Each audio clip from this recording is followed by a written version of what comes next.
Bonjour les amis, nous étudions ce trimestre Illusions, images et symboles, comment étudier la prophétie biblique. L'auteur est le pasteur Sean Boonstra. Nous sommes à la leçon numéro 6. Comprendre le sacrifice. Si vous n'avez pas de guide, veuillez visiter 3abnsabbathschoolpanel.com et là, vous pouvez en télécharger une gratuitement. Ou vous pouvez visiter votre église adventiste du 7e jour locale et ils vous en donneront une gratuitement. Joignez-vous à nous pour la leçon de cette semaine.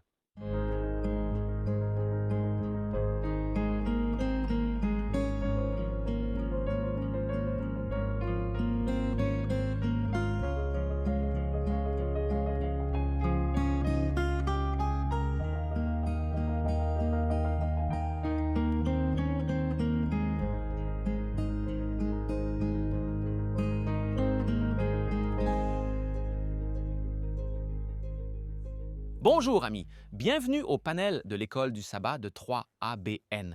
Nous sommes à la leçon numéro 6 pour l'étude de cette semaine, comprendre le sacrifice. Nous avons préparé des notes et nous aimerions vous faire savoir comment les obtenir. Vous pouvez aller sur 3abnsabbathschoolpanel.com et là, vous verrez un onglet à droite. Vous cliquez là-dessus, vous vous inscrivez simplement et ensuite vous pouvez continuer à les recevoir semaine après semaine après semaine. Nous avons mis beaucoup d'études et de prières dans ces études et c'est notre espoir et notre prière que vous soyez bénis par elles et qu'elles renforcent votre compréhension de la parole de Dieu.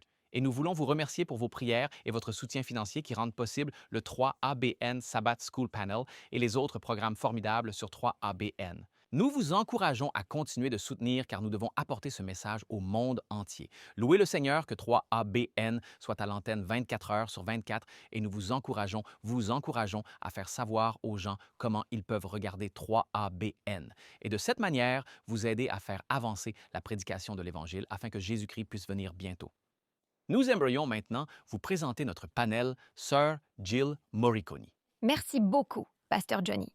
Lundi, nous examinerons le sang des taureaux et des boucs. Merci, intéressant. Et Sir Shelley Quinn. J'ai la leçon de mardi, l'agneau pascal.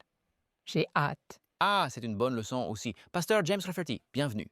Ah, c'est bien d'être ici, John. Je suis béni par le cours de mercredi. Il s'intitule Jésus au temple. Jésus au temple. Et nous avons le professeur Daniel Perrin. Bienvenue. Merci. J'ai la leçon de jeudi, car tu as créé toutes choses. Amen. Amen. Eh bien, j'aimerais demander à Sir Shelley Quinn si vous pouvez, s'il vous plaît, nous conduire dans la prière. Que je suis ravie de le faire. Saint et juste Père, nous te remercions pour ton amour, nous te remercions pour ton plan de salut, nous te remercions d'être devenu un homme pour mourir pour nous. Seigneur, maintenant, alors que nous regardons ta parole, ouvre nos yeux et donne-nous des oreilles pour entendre ce que le Saint-Esprit a à dire et un cœur qui le mettra en pratique. Nous voulons élever Jésus. Aide-nous, Seigneur, en Christ, nous prions. Amen. Amen. Amen. Merci beaucoup. Comprendre le sacrifice est le titre de cette leçon et la leçon de samedi nous parle de quelque chose de merveilleux. Jean chapitre 1 verset 29 dit « Voici l'agneau de Dieu qui enlève le péché du monde ». Bonne nouvelle pour vous et pour moi, car nous avons tous péché et nous sommes privés de la gloire de Dieu. Et nous ne pouvons pas nous purifier nous-mêmes. Nous avons besoin de l'agneau de Dieu qui enlève le péché du monde, qui enlève nos péchés. Et dans la leçon que nous avons, il dit dans la Bible, nous ne pouvons pas échapper au thème du sacrifice animal. Il traverse ces pages comme un fil rouge et joue un rôle central dans la grande scène de l'Apocalypse où Jean est escorté dans la salle du trône de Dieu. C'est dans l'Apocalypse chapitre 4 et 5. Le fait que Jésus apparaisse dans cette scène cruciale, ressemblant à un agneau qui a été immolé, comme le dit Apocalypse chapitre 5, verset 6, est une clé importante pour comprendre tout l'épisode prophétique. Dans la leçon de cette semaine, vous allez entendre des choses merveilleuses. Nous vous encourageons à prendre des notes, à continuer d'étudier et aussi, vous pouvez copier le lien et l'envoyer à vos amis pour qu'ils puissent également être bénis. Dans la leçon de dimanche, nous sommes introduits à ce titre « Le fidèle et juste ». Des sacrifices vains, c'est vraiment un point d'interrogation. Comparons donc Ésaïe, chapitre 1, versets 2 à 15, et nous essaierons de parvenir à Ésaïe 56, versets 6 à 7, et espérons-le, Psaume 51, verset 17. Ce passage dans le chapitre 1 d'Isaïe est percutant. Il mérite une étude et une prière. Et c'est la condition dans laquelle le peuple d'Israël se trouvait. Et nous devons nous demander, comment sommes-nous aujourd'hui? Commençons Isaïe chapitre 1, verset 2. Écoute, ô cieux, et prête l'oreille, ô terre, car le Seigneur a parlé. J'ai nourri et élevé des enfants, et ils se sont rebellés contre moi. Le bœuf connaît son propriétaire, et l'âne la crèche de son maître. Mais Israël ne sait pas, mon peuple ne considère pas. Quelle condition! Dieu a nourri, pris en charge, protégé le peuple d'Israël. Mais c'est comme s'ils l'ignoraient. Ils ne savent pas. Et donc, dans Ésaïe chapitre 1, verset 4, il commence à détailler certaines choses qui décrivent la condition du peuple d'Israël. Hélas, nation pécheresse. Ils sont un peuple chargé d'iniquité, une descendance de malfaiteurs, des enfants qui corrompent. Ils ont abandonné le Seigneur. Ils ont provoqué la colère du Saint d'Israël. Ils se sont détournés en arrière. Pourquoi devriez-vous être frappés de nouveau? Vous vous révolterez de plus en plus. Toute la tête est malade et tout le cœur défaillant. Quelles conditions? Horribles conditions. Et cela décrit pourquoi devriez-vous être frappés à nouveau? En d'autres termes, Dieu leur apporte quelque chose pour les réprimander, quelque chose pour les aider à comprendre que vous prenez le mauvais chemin. Vous allez dans une direction dangereuse, dangereuse. Et c'est comme si, pourquoi devrais-je continuer à faire cela? Vous continuerez à reculer. Vous continuerez à vous rebeller. Remarquez le verset 6, de la plante du pied jusqu'à la tête. Il n'y a rien de sain en elle que des blessures et des contusions et des plaies purulentes. Elles n'ont pas été fermées ni bandées ni adoucies avec de longs gants, une condition qui indique que la mort approche. Celui qui a de la plante du pied à la tête, rien de sain, apparemment rien de valable dans cette situation. Isaïe chapitre 1, verset 7. Alors, Dieu doit agir. Votre pays est dévasté. Vos villes sont brûlées par le feu. Des étrangers dévorent votre terre en votre présence et elle est dévastée, comme renversée par des étrangers. Alors la fille de Sion est laissée comme une cabane dans une vigne, comme une hutte dans un champ de concombres, comme une ville assiégée. À moins que le Seigneur des armées ne nous ait laissé un tout petit reste, nous serions devenus comme Sodome. Nous aurions été faits comme Gomorrhe. Alors, que se passe-t-il ici? Qu'est-il arrivé aux gens qui disaient « Tout ce que le Seigneur a dit, nous le ferons » attirés par le mondain, attirés par l'idolâtrie, attirés par la méchanceté des pays environnants, ils ont commencé à imiter ces choses. Dieu avait de meilleurs plans. Dieu avait des merveilles en réserve pour Israël, mais ils se sont détournés en arrière. Mais le Seigneur n'abandonne pas. Le Seigneur continue d'apparaître à Verset 10. Écoutez la parole du Seigneur, vous dirigeants de Sodome, prêtez l'oreille à la loi de notre Dieu, vous peuple de Gomorrhe, écoutez la loi, écoutez l'appel de Dieu à améliorer votre vie et être mieux. Verset 11. À quoi sert la multitude de vos sacrifices? Dit le Seigneur. J'en ai assez des holocaustes de béliers et de la graisse du bétail engraissé. Je ne prends pas plaisir au sang des taureaux ou des agneaux ou des chèvres. Quand vous venez vous présenter devant moi, qui a exigé cela de vous, de votre main pour fouler mes parvis? N'apportez plus de sacrifices vains. L'encens est une abomination pour moi. Les nouvelles lunes, les sabbats et la convocation d'assemblée. Je ne peux supporter l'iniquité et les réunions sacrées. Les gens faisaient les choses machinalement. Les gens apportaient des sacrifices par simple habitude. Et ceux-ci ne venaient pas du cœur. Et quand ils ne viennent pas du cœur, ce sont des sacrifices futiles.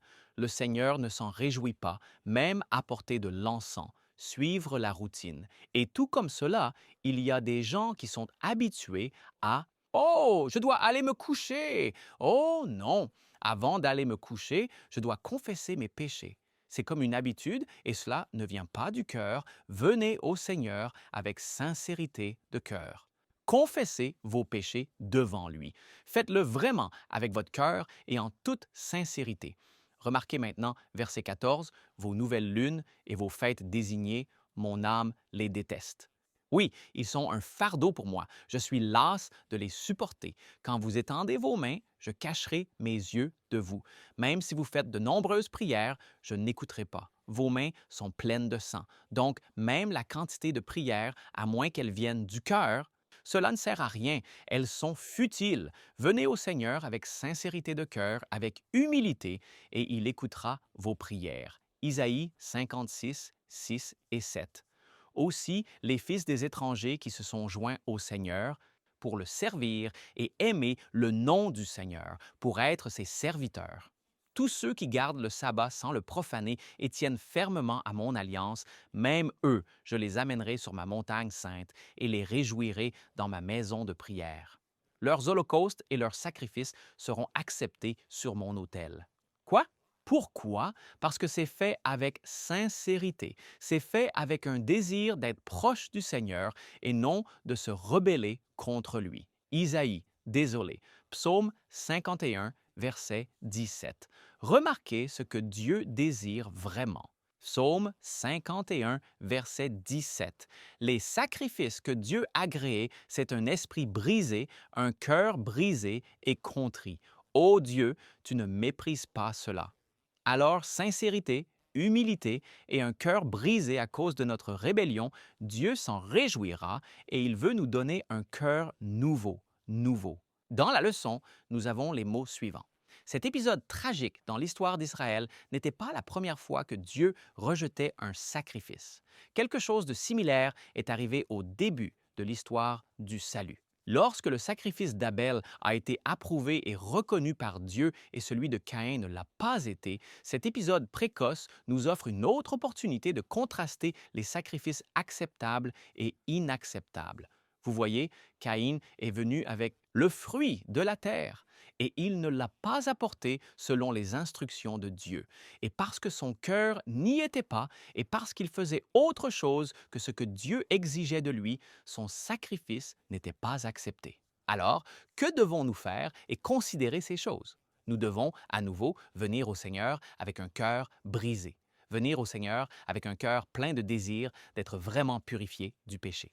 Dieu nous appelle à une véritable repentance. Et donc, même aujourd'hui, quand nous prions, ne le faites pas par habitude. Faites-le en pensant, j'ai besoin de venir devant le Seigneur. J'ai besoin d'apporter mes préoccupations au Seigneur. Et donc, l'idée d'apporter des sacrifices n'était pas simplement « Oh, je dois apporter un sacrifice pour plaire au Seigneur. » Parce que si je n'apporte pas un sacrifice, le Seigneur ne sera pas content de moi. Non. Faites-le avec sincérité de cœur. Isaïe 29, 13. Remarquez ce qui est dit ici. C'est pourquoi le Seigneur a dit, « Puisque ces gens s'approchent avec leur bouche et m'honorent avec leurs lèvres, mais ont éloigné leur cœur de moi, et leur crainte envers moi est enseignée par les commandements des hommes. » Donc, la même chose que Jésus dit dans le chapitre 7 de Marc, « Ces gens s'approchent de moi avec leurs lèvres, mais leurs cœurs sont loin de moi. » Et ce que le Seigneur veut, c'est que vous veniez avec sincérité de cœur. Il attend. Il dit, « Venez à moi, vous tous qui êtes fatigués et chargés, et je vous donnerai du repos. » Le Seigneur Jésus désire vous donner du repos. Venez avec la sincérité du cœur. Venez avec un cœur disposé et voulant être purifié, et il vous écoutera. Il vous acceptera. Amen. Merci beaucoup, Pasteur Johnny. J'adore cela. C'est magnifiquement fait. Le système sacrificiel présenté dans l'Ancien Testament ne signifiait rien sans repentir, sans sincérité du cœur. C'est beau. Je suis Jill Morricone. Lundi, nous examinons le sang des taureaux et des boucs, et nous parlons de type et d'antitype. Qu'est-ce que le type et l'antitype? On peut dire que c'est une représentation de Christ. On peut dire que c'est une préfiguration des choses à venir. C'est un objet qui trouve son accomplissement dans quelque chose ou quelqu'un d'autre.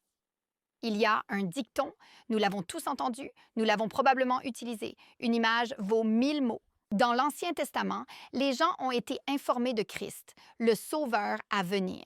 Des mots peuvent être donnés, des sermons prêchés, des livres écrits sur Jésus, mais une illustration vivante. Une leçon par l'objet, une image, est tellement plus facile à comprendre. Dieu a donné des illustrations, une image spirituelle en quelque sorte, illustrant ce qui devait venir. Le type serait l'image spirituelle illustrant quelque chose à venir. L'antitype est l'accomplissement de cette image spirituelle. Maintenant, un type pourrait ne pas représenter complètement un antitype, car il ne peut aller que jusqu'à un certain point dans sa comparaison. Et il peut y avoir plusieurs types pour un seul antitype, Jésus-Christ. Nous voyons cela dans l'ensemble des Écritures. Les types sont des images spirituelles, illustrant quelque chose à venir. Le livre des Hébreux les appelle des ombres. Parlons de quelques types et antitypes. Le type, le sang. Si vous regardez Exode, chapitre 12, nous voyons que le sang sur les montants de portes en Égypte couvrait les gens pour que l'ange de la mort ne les détruise pas. C'était la Pâque. L'antitype, le sang du Christ nous couvre, vous et moi, afin que nous soyons sans culpabilité devant Dieu. En fait, première lettre aux Corinthiens, chapitre 5, verset 7, dit ceci. En effet, Christ, notre Pâque, a été sacrifié pour nous. Parlons du système sacrificiel. C'est le deuxième exemple.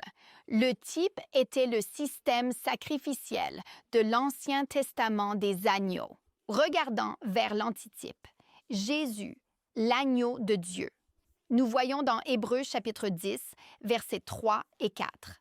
Dans ces sacrifices, cela parle du système sacrificiel de l'Ancien Testament. Il y a un rappel des péchés chaque année, car il n'est pas possible que le sang des taureaux et des boucs enlève le péché. Vous voyez, le système sacrificiel était imparfait, mais il pointait vers Jésus, le parfait agneau de Dieu. Il n'y avait aucun mérite dans le sang des taureaux, des boucs et des agneaux. Le mérite était en Jésus, le Sauveur à venir, l'antitype. Nous sommes dans Hébreux 10, verset 9.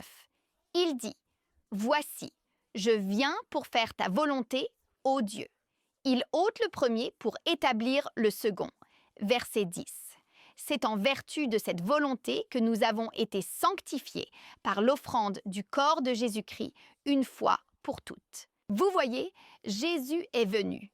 Il a dit « Voici, je suis venu pour faire ta volonté, ô Dieu. » Il est venu remplacer le système sacrificiel, n'est-ce pas? Il est venu mourir comme notre substitut parfait.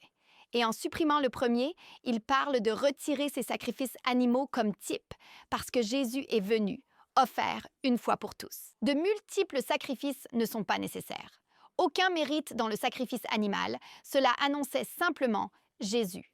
L'antitype que nous voyons dans Jean chapitre 1, verset 29.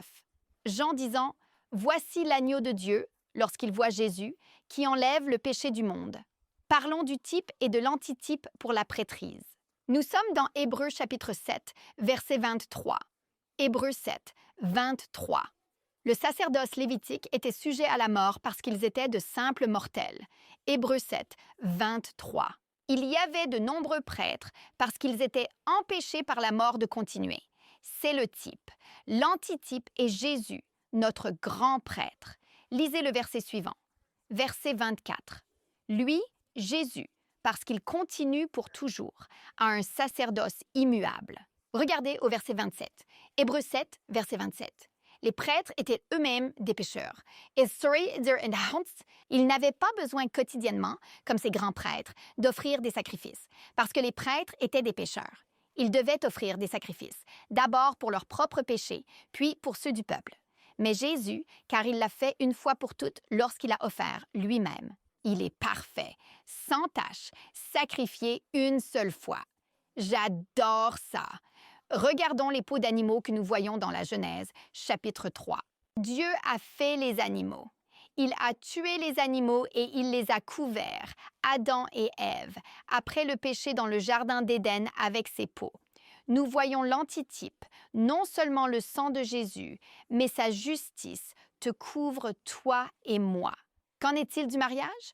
Nous avons parlé de cela lors d'une leçon précédente. Nous avons l'illustration du mariage. Le type serait le mariage entre un homme et une femme. L'antitype, l'illustration, Christ marié à son épouse, l'Église. Qu'en est-il des exemples de personnes? Nous allons passer cela très rapidement. Moïse. Jésus, le libérateur du peuple élu de Dieu hors d'Égypte. C'est le type.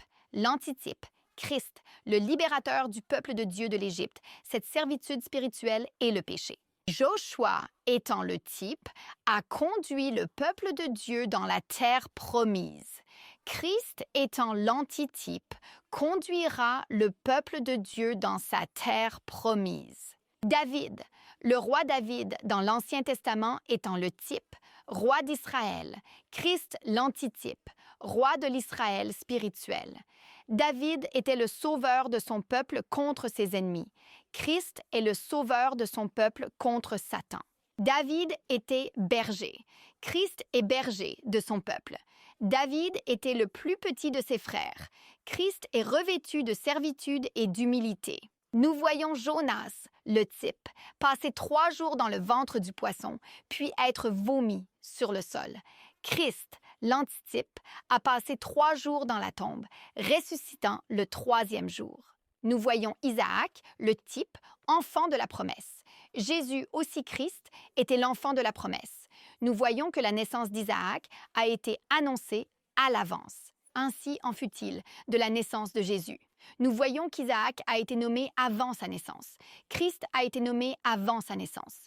Nous voyons que Sarah était stérile et Marie était vierge. Nous voyons qu'Isaac a porté le bois pour son sacrifice et Christ a porté le bois pour sa propre croix. Nous voyons qu'Isaac a apparemment été abandonné par son père. Jésus, apparemment abandonné par son père sur la croix. Nous voyons Isaac se lever de l'endroit de la mort par résurrection et Jésus se lever littéralement de la mort par résurrection. Nous voyons Melchisédek comme un type, à la fois roi et prêtre du Dieu très haut. Jésus, roi et prêtre. Le nom de Melchisédek signifie roi de justice et roi de paix. Et Christ est la justice et il est notre prince de la paix. Qu'en est-il de Joseph? Joseph était aimé de son père. Jésus aussi. Joseph a été envoyé vers ses frères. Jésus aussi. Les frères de Joseph ont refusé de le recevoir. Ainsi a fait les frères de Jésus. Joseph a été vendu par ses frères, Jésus aussi. Joseph a été accusé à tort et condamné, Jésus aussi. Joseph a été enterré en prison, Jésus aussi. Joseph a été ressuscité, pour ainsi dire, de la prison et exalté pour s'asseoir avec Pharaon. Et Jésus a été ressuscité et exalté pour siéger avec son Père sur le trône de son Père. Ainsi, le type rencontre l'antitype. J'adore cette illustration de la leçon. Et nous allons terminer avec ceci. Si vous deviez acheter un billet de bus, un billet de train, un billet d'avion, cela signifie-t-il que si vous vous asseyez sur le billet, cela vous emmène quelque part? Si je tenais le billet, cela me permettrait-il de monter dans l'avion? Cela me permettrait-il d'aller dans un autre pays? Si je devais faire quelque chose avec ce billet? Non. Le billet est une promesse du voyage à venir. Le billet, dans ce cas, représente le type. Il n'y a aucun mérite dans le billet, mais c'est une promesse de ce qui est à venir. Une fois que vous êtes en voyage, une fois que vous montez dans l'avion, le train ou le bus, le billet devient inutile. Il n'est plus nécessaire. Il n'est plus requis. Le rôle du billet était de vous faire commencer le voyage et ensuite il a accompli son but. Ainsi, toutes ces images, ces illustrations spirituelles que Dieu nous donne dans la parole de Dieu, elles sont toutes imparfaites. Elles ne peuvent être poussées que jusqu'à un certain point, mais elles sont là pour nous donner une image et une représentation de qui est vraiment notre Seigneur et Sauveur, Jésus-Christ. Amen. Louez le Seigneur. Quel message puissant. Eh bien, nous allons continuer dans un instant, mais maintenant, c'est l'heure d'un moment de mission. Bonjour, je suis Greg Morricone. Je suis très heureux que vous m'ayez rejoint pour le 3ABN Mission Moment. Taouna a grandi dans une grande famille et assistait chaque semaine à une église adventiste du 7e jour. À l'âge de 10 ans, elle a décidé de se faire baptiser, mais plus tard, elle a ressenti un fort désir de découvrir ce que le monde avait à offrir. La fréquentation de l'église est devenue quelque chose auquel ses parents s'attendaient, Et au moment où elle a obtenu son permis de conduire, Tiwuna avait choisi une autre voie. Mon attention s'est tournée vers la recherche d'argent et l'acquisition de biens, dit-elle. Mais peu importe ce que j'achetais, je cherchais toujours quelque chose de nouveau. Puis un jour, Tiwuna était au salon et sa coiffeuse avait 3 ABN allumés. En regardant, la coiffeuse lui a parlé de l'application 3ABN+. Enthousiasmée, Tiwuna l'a téléchargée sur son téléphone et a commencé à écouter. Les programmes ont vraiment touché mon cœur, dit-elle, et j'ai réalisé qu'il n'était pas trop tard pour que je revienne à Jésus. Même si je suis une pécheresse, Dieu m'aime toujours et veut que je sois dans son royaume. Elle a commencé à lire sa Bible, et lorsqu'elle est arrivée à l'histoire de la crucifixion, cela lui a brisé le cœur en réalisant que Jésus était mort pour elle aussi. Tiwuna a renouvelé son engagement envers Jésus en 2021 et a été rebaptisée. Elle dit que son église adventiste du 7e jour local l'a accueillie à bras ouverts. Rejoignez-moi la prochaine fois sur 3ABN Mission Moment. Amen. Louez le Seigneur. Dieu continue de faire des choses merveilleuses et grandes. Eh bien, nous avons été bénis jusqu'à présent, mais les bénédictions continuent. Nous passons maintenant à sœur Shelley Quinn. Merci beaucoup. Merci, Jill et Johnny. Quelle belle leçon. La leçon de Shelley Quinn de mardi est l'agneau pascal.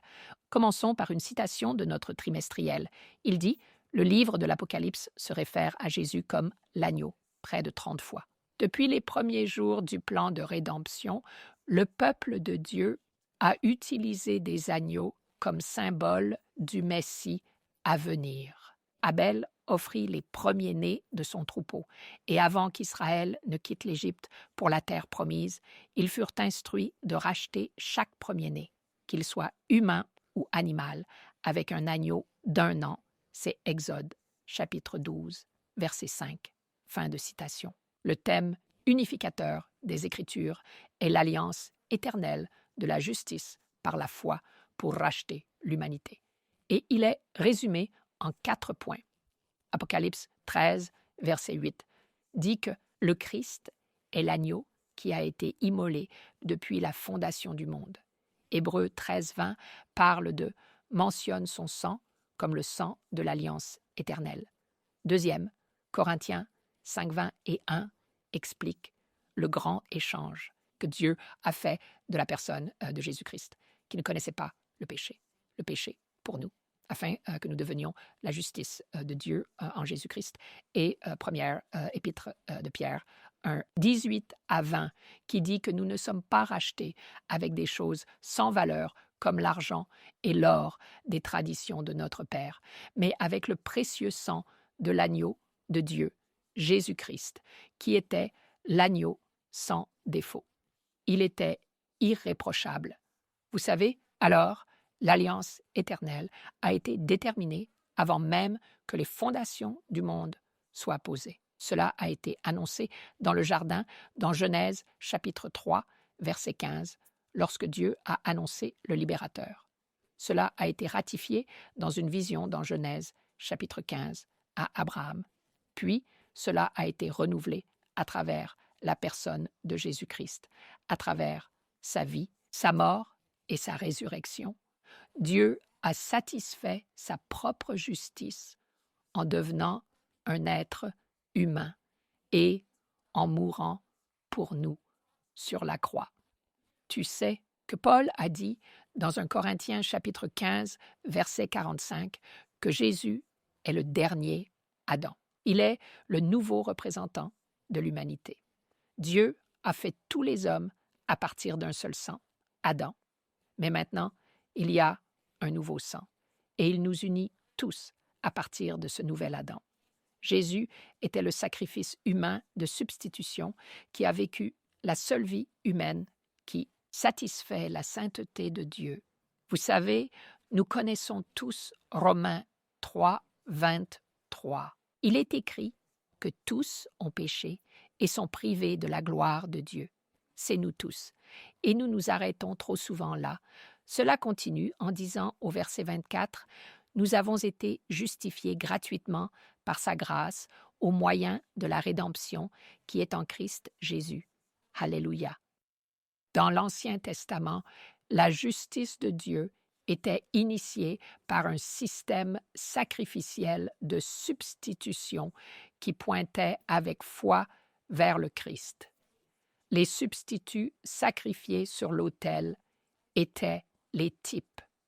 Ils, symboliquement et parfaitement, ont représenté Christ, qui est l'agneau sans tache de Dieu qui ôte les péchés du monde. Dans le Nouveau Testament, Christ a accompli le système sacrificiel. Il l'a rempli en offrant sa vie une fois pour toutes. Une fois pour toutes. Il ne peut pas être sacrifié à nouveau.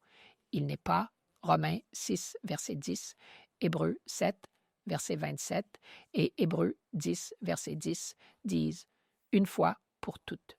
Il n'y a pas de transsubstantiation. Une fois pour toutes.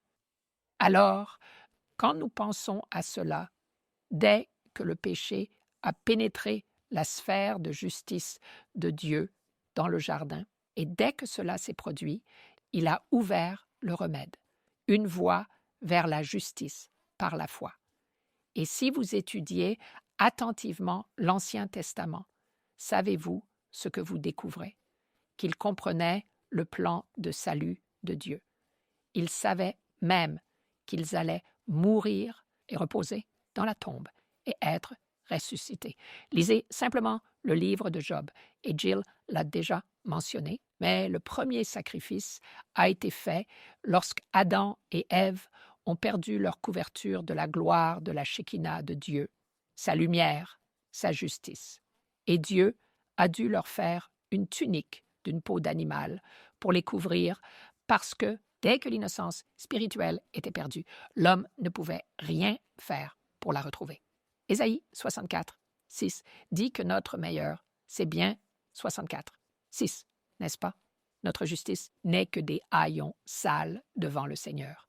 Quand ils ont reçu cette robe dans le jardin, cette tunique, elle représentait la justice de Jésus-Christ.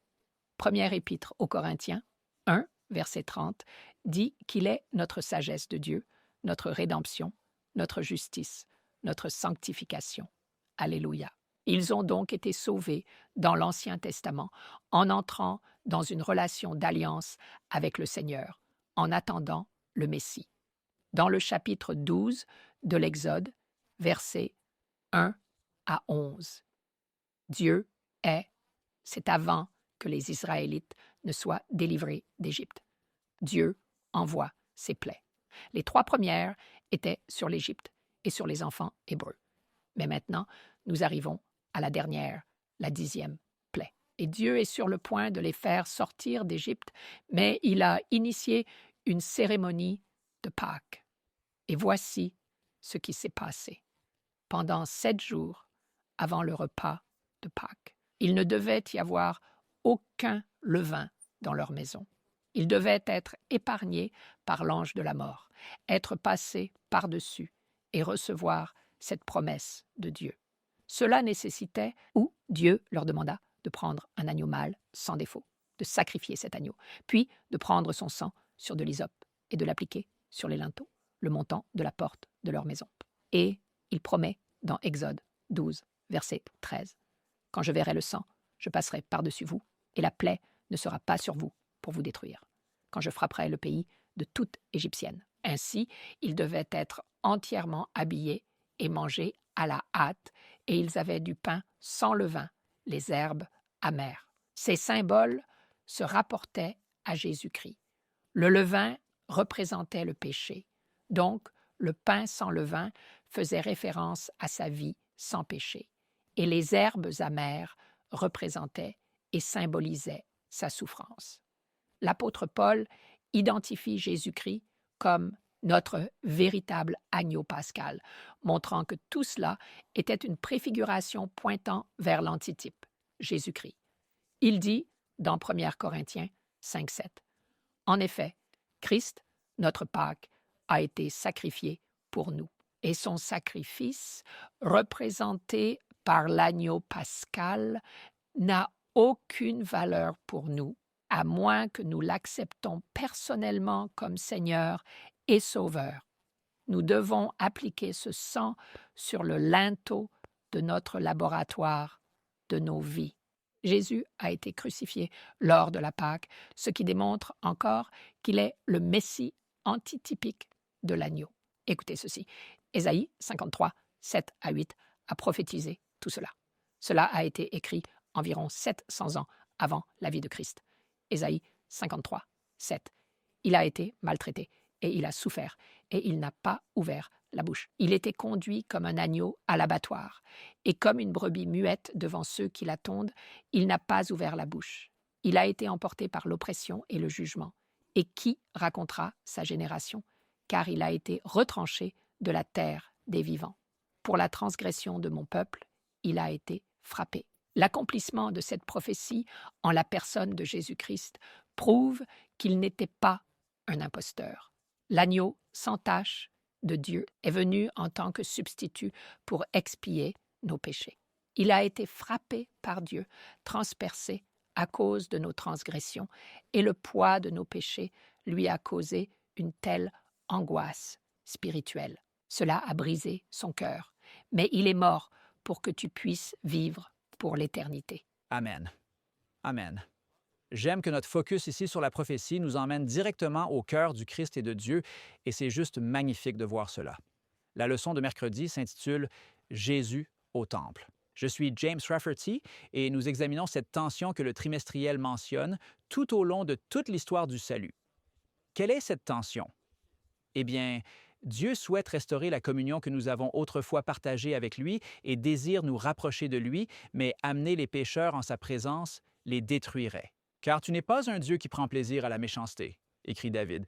Le mal n'habitera pas avec toi, Psaume 5, verset 4. En même temps, David écrit aussi « Mais quant à moi, j'entrerai dans ta maison grâce à ta grande miséricorde.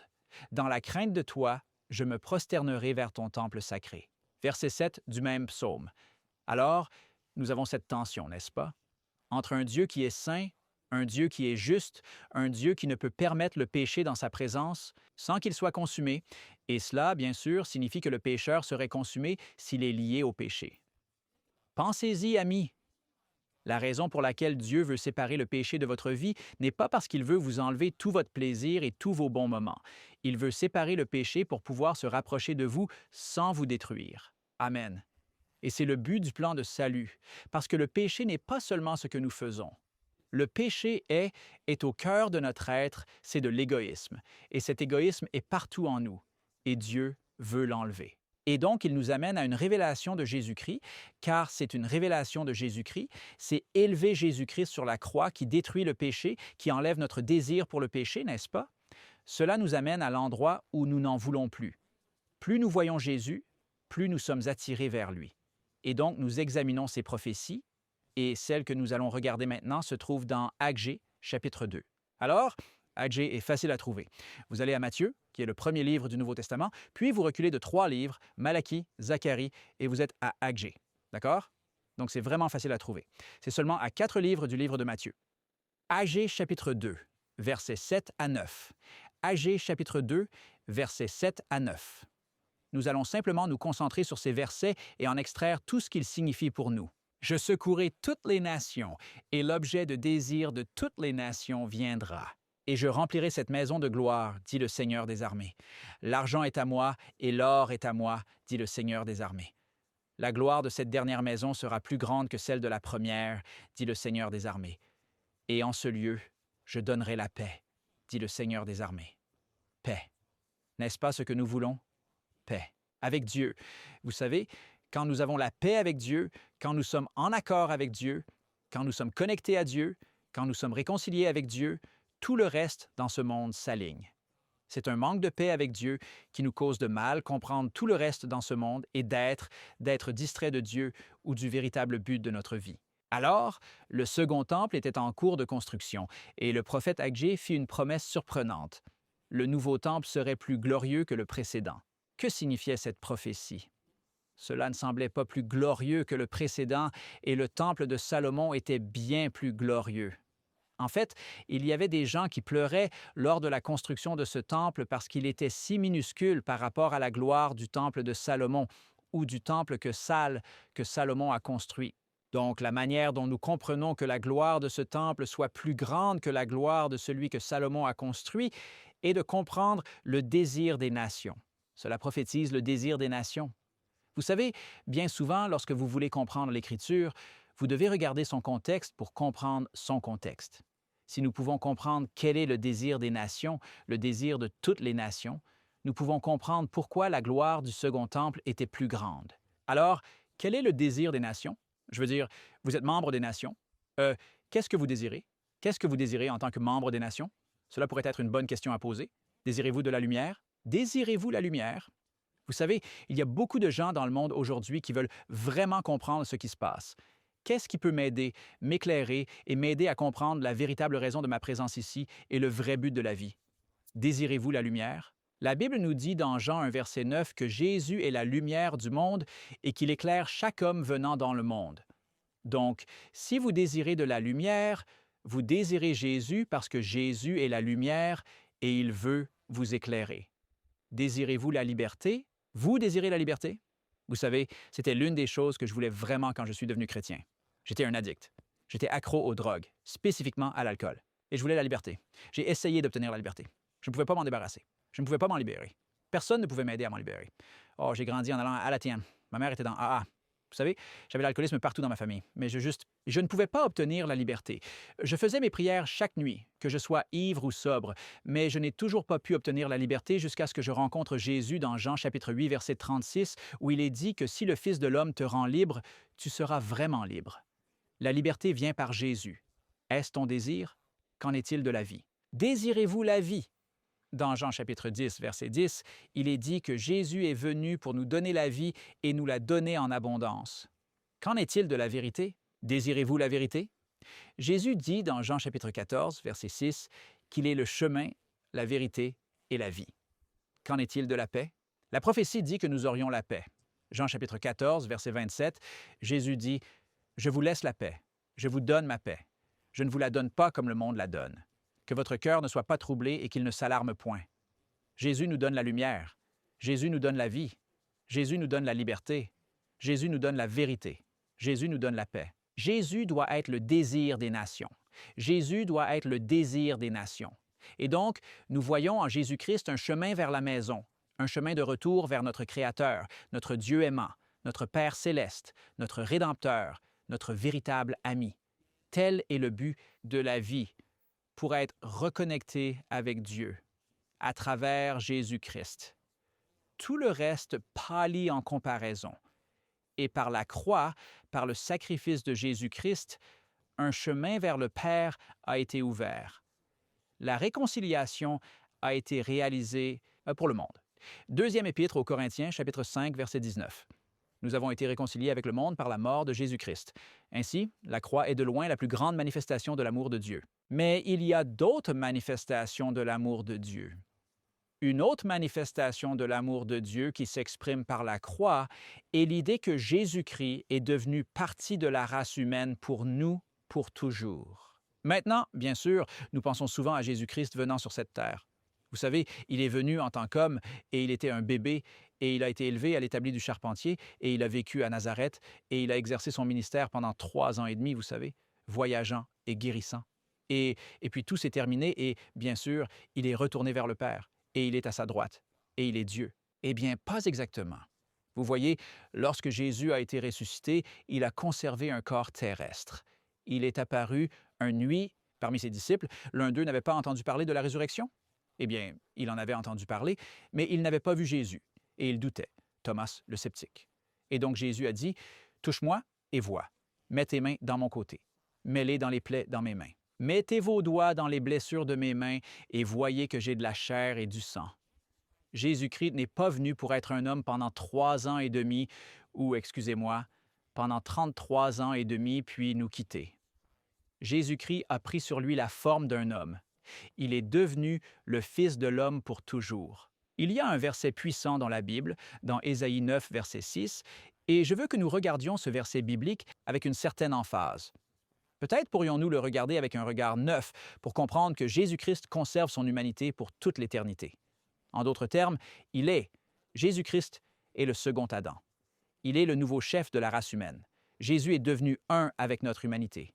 Il est toujours divin, il est toujours Dieu, mais il est aussi humain. Humain, divin et humain. Car pour nous, Ésaïe 9,6 dit « Un enfant nous est né, un fils nous est donné. Il n'est pas prêté, il n'est pas en location, il n'est pas venu pour un moment. Il a été donné à la race humaine. Et le gouvernement sera sur ses épaules, et son nom sera appelé Merveilleux, Conseiller, le Dieu puissant, le Père éternel, le Prince de paix. » C'est le désir des âges. C'est le chemin du retour.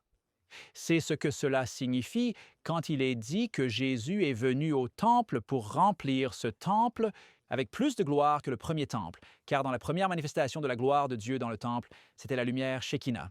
C'était la gloire Shekinah. Et bien sûr, le prêtre ne pouvait pas regarder cela. Il y avait un voile entre, et puis l'encens du jour d'expiation couvrait cette gloire.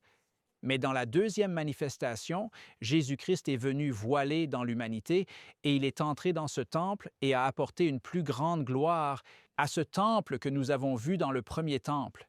Jésus-Christ dans la chair devenant partie de la race humaine pour toute l'éternité. C'est le désir de toutes les nations. Amen. Merci, Pasteur James. Vous savez, vous nous avez amené au livre d'Agé, un tout petit livre, mais c'est l'un de mes préférés absolus. Il est définitivement dans mon top 66. Non, j'aime vraiment beaucoup le livre de Haggai. Très bien, je m'appelle Daniel Perrine et j'ai la leçon de jeudi qui est « Car tu as créé toutes choses ». Le titre a un point d'exclamation juste là aussi. Alors, nous avons type et antitype, taureau et chèvre, agneau pascal, Jésus dans le temple. De quoi s'agit-il? Pourquoi tant de temples, de sanctuaires, de sacrifices et de fêtes? Est-ce que c'est juste un tas de balivernes?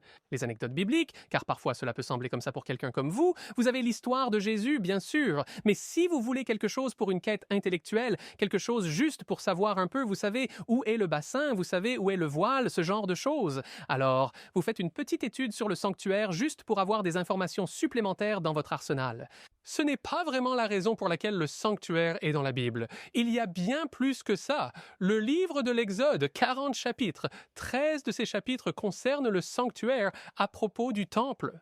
Eh bien, le sanctuaire du désert, qui préfigurait le temple construit plus tard. Et ces 13 chapitres, la moitié décrit les instructions et l'autre moitié décrit la même chose, décrit la construction de celui-ci. Vous avez des mentions répétées tout au long des livres de l'histoire, de Samuel jusqu'au roi, et l'ensemble des livres des chroniques racontent simplement l'histoire de la relation du peuple de Dieu et de Dieu avec le temple.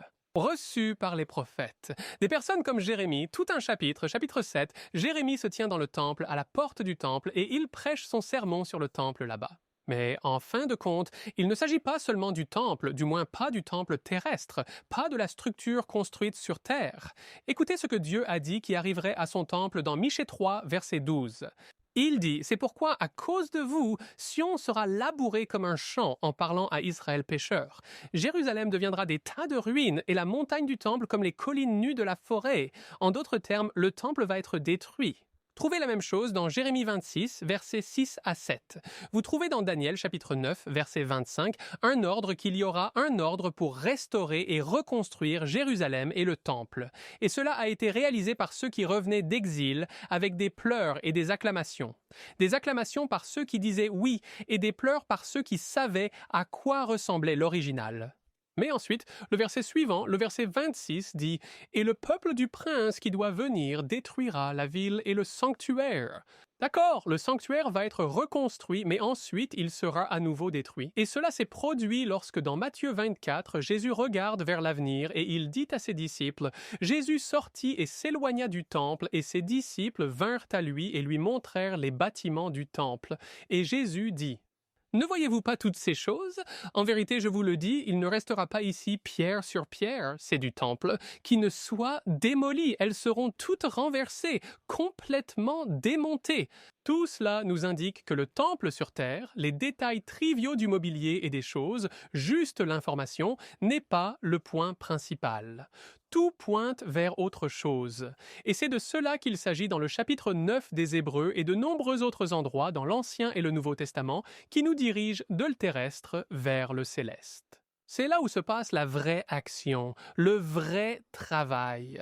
Alors, pourrais-je simplement, soit ici sur terre, soit au ciel, pourrais-je juste me promener dans le temple et faire une visite touristique? Je veux juste me montrer ou voir des choses. Non, parce que je n'en ai pas le droit, je n'ai pas cette valeur, je ne suis pas invité, c'est le travail des prêtres. Les prêtres ont un travail là-bas, et même les prêtres pourraient-ils entrer n'importe où dans le temple n'importe quel jour? Non!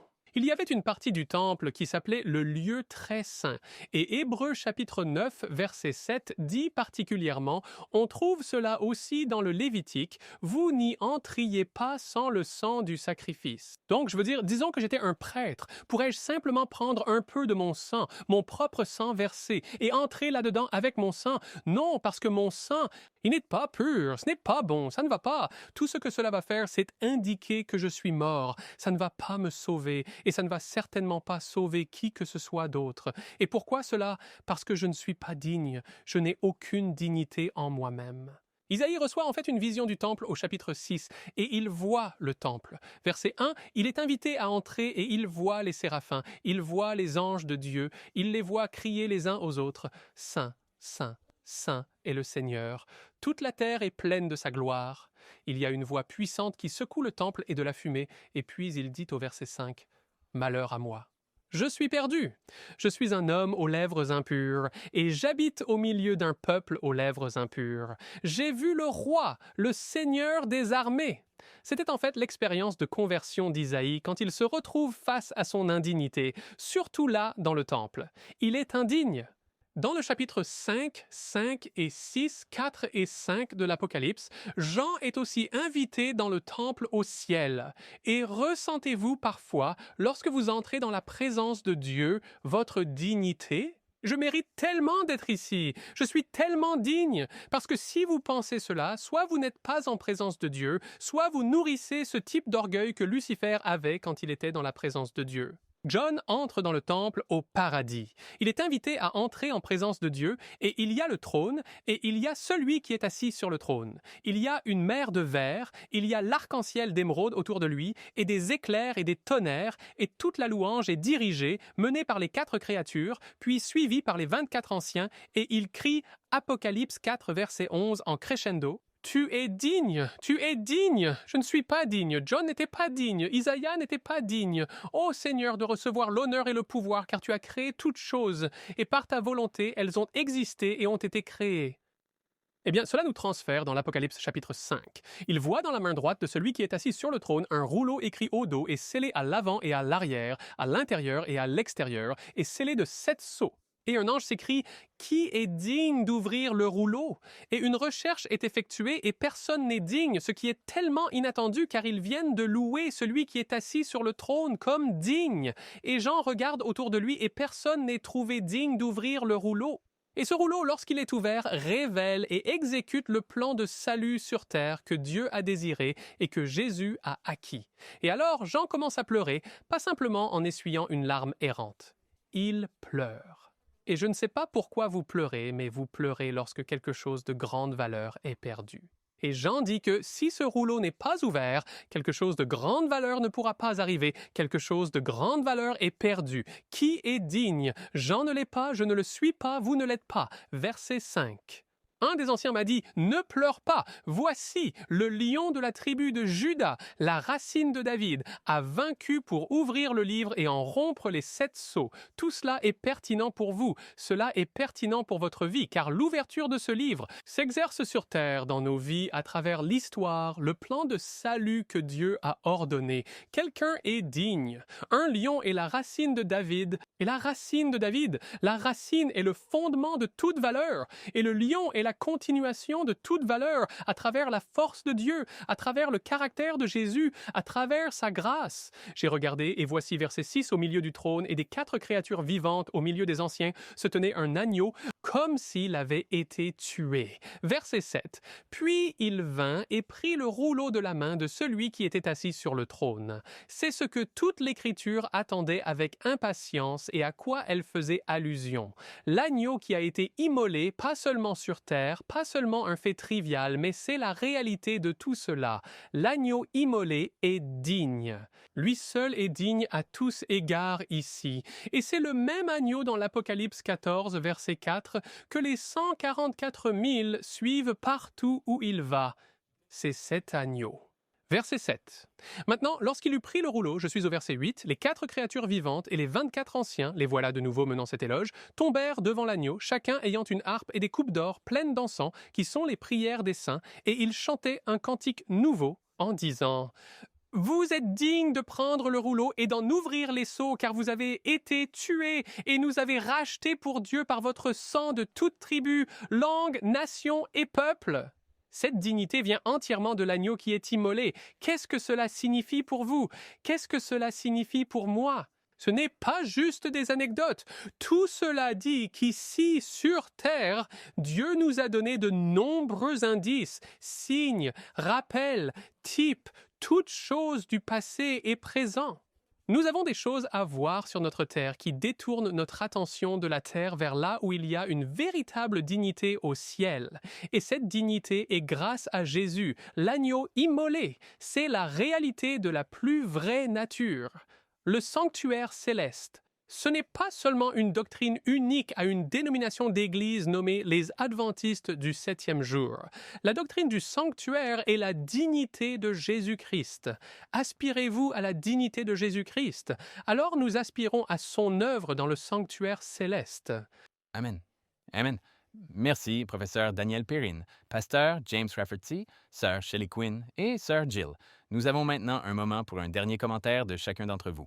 Merci, pasteur Johnny. Lundi, nous examinons le sang des taureaux et des chèvres, et c'est un rappel que seul le sang de Jésus peut acheter notre salut. Cela me rappelle parfois que nous pensons que nos œuvres apportent du mérite. Nous pensons que quelque chose que nous faisons, que nous avons à offrir, atteindra une sorte de salut. Mais nous sommes sauvés par la grâce, par la foi seule. Les œuvres viennent en résultat de ce processus de salut. Et la leçon de mardi portait sur l'agneau de la Pâque. Souvenez-vous, quand Dieu a dit aux Hébreux qu'ils devaient sacrifier l'agneau et appliquer le sang, même si l'agneau avait été immolé, s'ils n'avaient pas appliqué le sang personnellement à leur propre vie, ils ne les auraient pas épargnés. L'ange de la mort les aurait emportés. Acceptez le sacrifice du Christ pour vous. Laissez-le entrer dans votre vie, renversez-la et remettez-la à l'endroit. Amen. La leçon de mercredi, Jésus au temple.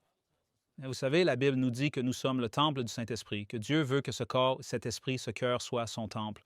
Et parfois, nous pensons à cela, nous nous disons, eh bien, Dieu demande trop de sacrifices. Mais nous devons recentrer notre attention sur Jésus. Il a fait le sacrifice ultime et ce n'est pas seulement qu'il soit venu pour 3 ans et demi à cette terre.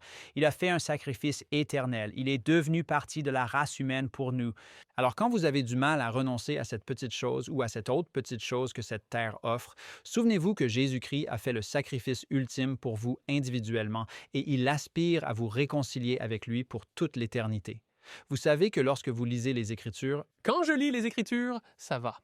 En fait, nous devrions parfois pleurer comme l'a fait Jean, car il y a de quoi pleurer, et c'est notre indignité, notre perdition, le péché que Dieu révèle, mais au fur et à mesure que vous progressez, il est normal de se réjouir en lisant les Écritures. Je me suis senti ainsi en lisant le chapitre 5 de l'Apocalypse. C'est bien de dire « Louons le Seigneur pour ce qu'il a fait, il en est digne, Alléluia !» Amen. Amen. D'après la leçon que j'ai présentée, nous avons étudié le premier chapitre d'Isaïe. Il se peut que vous ressembliez au peuple d'Israël, de la plante du pied au sommet de la tête, il n'y a pas de santé, il n'y a que l'iniquité. Mais écoutez ce que Dieu dit au peuple d'Israël et à vous et moi. Venez maintenant et discutons ensemble, dit le Seigneur. Bien que vos péchés soient écarlates, ils deviendront blancs comme neige. Bien qu'ils soient rouges comme le cramoisi, ils deviendront comme de la laine. C'est ce que Dieu vous offre. La leçon de la semaine prochaine est la leçon numéro 7, Fondation pour la prophétie. Concluons par la prière. Notre Père céleste aimant, nous te remercions. Merci pour le sacrifice que Jésus a fait. Aide-nous à chercher à en comprendre davantage. Aide-nous à contempler l'agneau de Dieu qui enlève les péchés du monde, qui enlève nos péchés. Nous te remercions au nom de Jésus. Amen.